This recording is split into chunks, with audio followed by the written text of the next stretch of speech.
भारतीय जनमानस आज भी रामराज्य को महानतम साम्राज्य और उपमा रहित मानता है। आज भी अगर कहीं सर्वत्र खुशहाली और चैन की बंसी बजाने की उपमा देनी हो तो उसकी तुलना रामराज्य से की जाती है। किसी राज्य से अथवा किसी ऐतिहासिक शासनकाल से रामराज्य की तुलना करना व्यर्थ है। आखिर ऐसा क्या था रामराज्य में? परमेश्वर के 10 मुख्य अवतारों में से 12 कलाओं के साथ जन्मे प्रभु श्री राम भी हैं।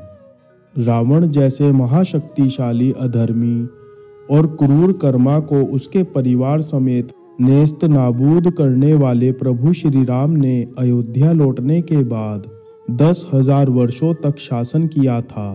उनके शासनकाल को दुनिया रामराज्य के नाम से जानती है।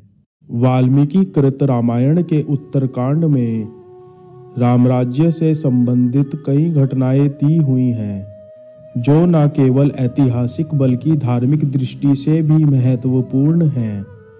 उन्हीं में से एक घटना का वर्णन यहाँ किया जा रहा है, जो अपने आप में बहुत कुछ समेटे हुए है। एक दिन के तीसरे पहर राज्यसभा में बैठे हुए राजा राम ने अपने अनुज लक्ष्मण से कहा, भाई लक्ष्मण, देखो राज दरबार के बाहर कोई न्याय प्राप्त करने के लिए तो नहीं आया है। लक्ष्मण जी बड़े भाई की आज्ञा पाते ही तुरंत बाहर गए और चारों ओर दृष्टि दौड़ा कर देखा। उनको वहां कोई दुखिया दिखाई नहीं पड़ा। लक्ष्मण जी राजमहल में वापस आकर राम से बोले, भैया, बाहर तो ऐसा कोई भी मानव नहीं है जो शुद्ध हो या दुखी हो और कुछ निवेदन करने के लिए आया हो। लक्ष्मण जी के वचन से राजा राम को संतोष नहीं हुआ। उनकी बेचैनी लक्ष्मण जी समेत वहां दरबार में उपस्थित प्रत्येक व्यक्ति महसूस कर रहा था। उन्होंने लक्ष्मण जी से पुनः कहा, लक्ष्मण, मुझे विश्वास है कि नीति और उचित न्याय पद्धति से शासन करने पर प्रजा सर्वदा सत्य के मार्ग पर अग्रसर रहती है और उसे किसी प्रकार का कष्ट नहीं मिलता। यह सब होते हुए तुम प्रजा के हित चिंतन में सर्वदा सक्रिय रहना। अब एक बार पुनः बाहर जाकर किसी भी कार्यार्थी, अर्थार्थी या न्यायार्थी का पता लगाओ। कोई भी ऐसा प्राणी यहाँ से निराश होकर ना जाए। श्री राम जी की आज्ञा पाते ही लक्ष्मण पुनः बाहर गए, लेकिन इस बार भी उन्हें राजभवन के बाहर कोई भी मनुष्य नहीं दिखाई दिया। लक्ष्मण जी ने फिर से अपनी पैनी निगाह चारों तरफ दौड़ाई और देखा कि एक कुत्ता दुखी मन वहां बैठा था। लक्ष्मण जी को देखते ही वह कुत्ता उठकर बैठ गया और अपने दुखी मन की भावना को व्यक्त करते हुए जोर जोर से रोने लगा। उन दिनों राजा, राजघराने के लोग, राजकाज देखने वाले अधिकारी तथा विद्वान लोग पशु और पक्षियों की भाषा जानते थे। वे उनसे बात भी कर सकते थे। पशुओं की भाषा के ज्ञाता लक्ष्मण जी ने उस कुत्ते से रोने का कारण पूछा, हे सारमय, तुम क्यों दुखी हो? तुम्हें किसी ने प्रताड़ित किया है या तुम्हारा कौन सा कार्य नहीं हो पा रहा है? निर्भय होकर कहो। लक्ष्मण जी का आश्वासन प्राप्त करके कुत्ता बोला, प्रभु, समस्त जीवों के रक्षक, प्रशस्त कर्म करने वाले राजा राम से मुझे कुछ निवेदन करना है। कुत्ते की बात सुनकर लक्ष्मण जी ने उस कुत्ते से कहा, आओ मेरे साथ। राज्यसभा में प्रवेश करने के पहले लक्ष्मण जी ने कुत्ते से कहा कि सारमय, राजा राम के सम्मुख जो कुछ कहना, सत्य सत्य कहना। लक्ष्मण जी की बात सुनकर कुत्ता ठिठका और उसने कहा, नाथ, देव मंदिर, राजभवन तथा ब्राह्मण, अग्नि, इंद्र, सूर्य आदि के निवास स्थान पर मेरे जैसे जीवों का जाना उचित नहीं होता। मैं राजा राम के महल में कैसे जा सकता हूँ? राजा शरीरधारी स्वयं धर्म का अवतार माना जाता है। और फिर राजा राम तो सर्वोपरि हैं, प्रजा के रक्षक, नीतिज्ञ और सत्यवादी, समदर्शी हैं।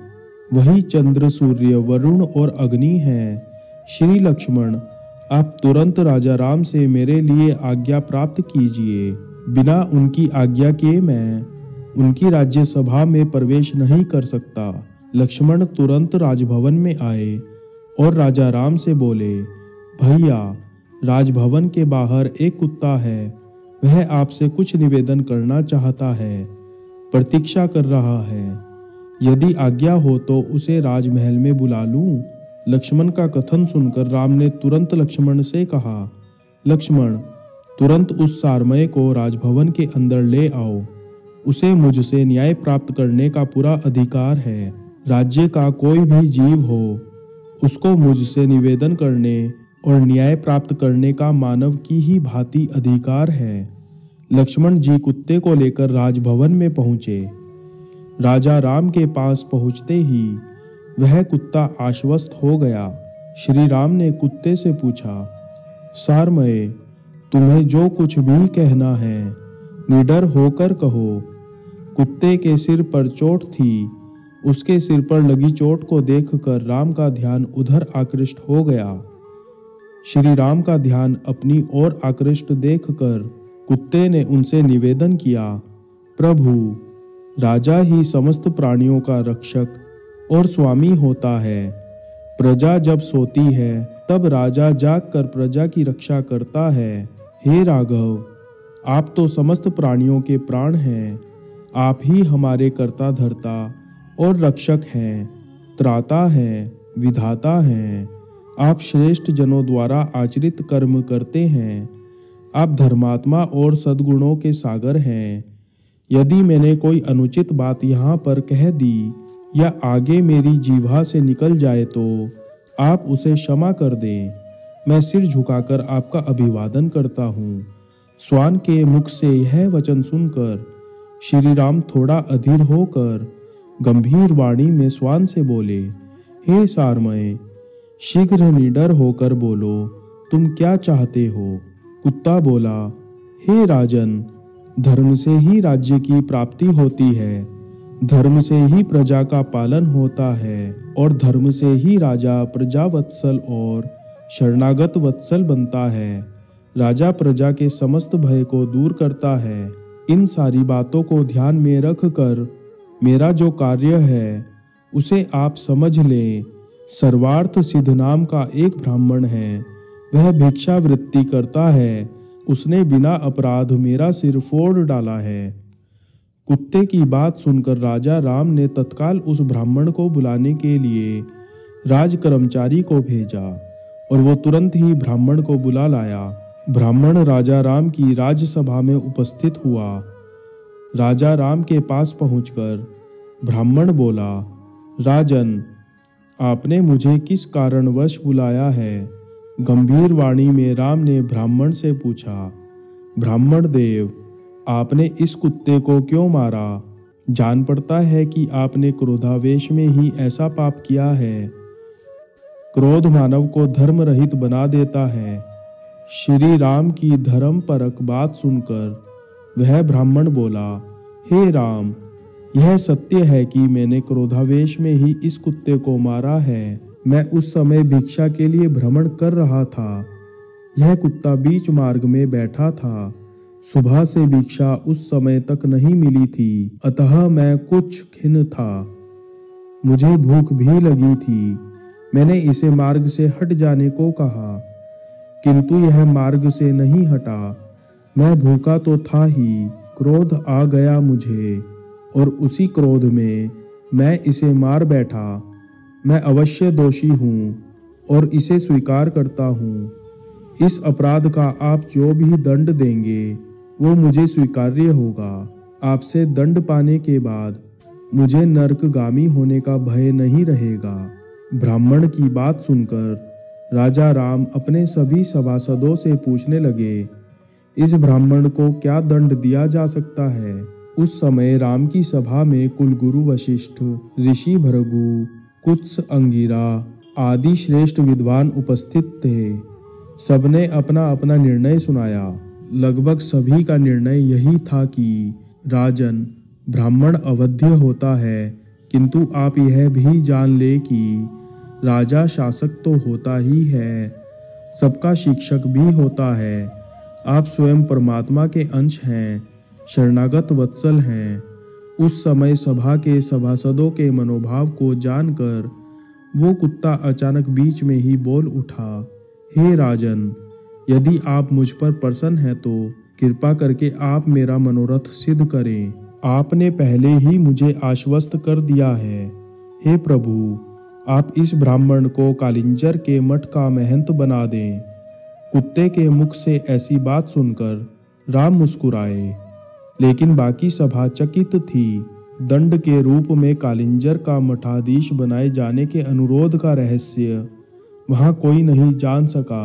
सभासदों के आश्चर्य के बीच अकेले राम के चेहरे पर मुस्कुराहट थी। कुत्ते की मांग को पूरा कर दिया गया। ब्राह्मण भी इस दंड से प्रसन्न हुआ। नित्य की भिक्षावृत्ति से उसे छुटकारा मिला। ब्राह्मण को हाथी पर बैठाकर विदाई दी गई, क्योंकि उस काल की परंपरा में यही नियम था। ब्राह्मण की प्रसन्नता का ठिकाना ना रहा। वशिष्ठ आदि मुनि गंभीर होकर बैठे थे। कुछ सभासद कुत्ते की मांग का परिहास उड़ा रहे थे। वे मुस्कुराते हुए अपने राजा राम से पूछे, महाराज, ब्राह्मण को तो दंड के बदले वरदान मिल गया, ये कैसा न्याय था? श्री राम ने विनोदपूर्ण स्वर में कहा, प्रतीत होता है कि आप लोगों को यह रहस्य समझ में आया नहीं। अब आप लोग इस ज्ञानी श्वान से ही इस रहस्य को समझिए। राम ने स्वयं उस कुत्ते से कालिंजर की मेहनती का रहस्य समझाने को कहा। कुत्ते ने बताना शुरू किया, हे राजा राम, पूर्व जन्म में मैं उसी कालिंजर के मठ में मठाधीश था। मैं मठ में स्वादिष्ट और सुगंधित पदार्थ खाता और दूसरों को भी खिलाता था। मैं नित्य देवों का पूजन भी करता था, अपने अधीनस्थ जनों का पालन भी करता था। मैं समस्त कार्य में धर्म और नीति को महत्व भी देता था। इतना करने पर भी मुझे कुत्ते की योनि में जन्म लेना पड़ा, लेकिन उन अच्छे आचरणों के कारण मेरे पूर्व जन्म का ज्ञान मुझे बना रहा। कुत्ता कहता ही गया, हे महाराज, ब्राह्मण तो क्षमाशील, जितेंद्रिय और दयालु होते हैं, किंतु यह ब्राह्मण तो अत्यंत क्रोधी है, धर्म शून्य, अहितकर, हिंसक स्वभाव का और मूर्ख भी प्रतीत होता है।